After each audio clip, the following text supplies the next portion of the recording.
Hello friends, कसे आहात सगळे? आय होप सो तुम्ही खूपच छान असाल. तर आज आहे मार्गशीर्ष महिन्यातील दुसरा गुरुवार. तर इथे मी मेथीची भाजी वगैरे साफ करत होते आणि आपला उपवास आहे म्हटल्यावर मेथीची भाजी तर कंपल्सरी हवीच म्हणजे हवी. तर इथे दुपारी मी पूजा मांडायला घेतली आणि आम्ही असं म्हणजे प्रत्येक ठिकाणी वेगवेगळी पद्धत असते पूजा मांडायची, तशी माझी ही पद्धत आहे.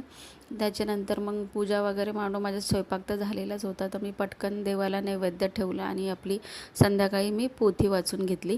त्याच्यानंतर मी माऊला खाली आणायला गेले आणि ते पण मला एवढे 7 माळे चढत यावं लागलं, कारण की आमची लिफ्ट टायमावर अटकून गेली, ती झिरोवरच. तर उपवासाच्या दिवशी देव परीक्षा घेतो ना, ते हेच आहे असं मला वाटतं. तर एवढं 7 माळे चढत मला तिला घेऊन वरती यावं लागलं. त्याच्यानंतर घरी आल्याच्यानंतर ती झोपून गेली, तिला झोप आली होती. तर मग नंतर मी जेवायला घेतलं. चला बाय, काळजी घ्या.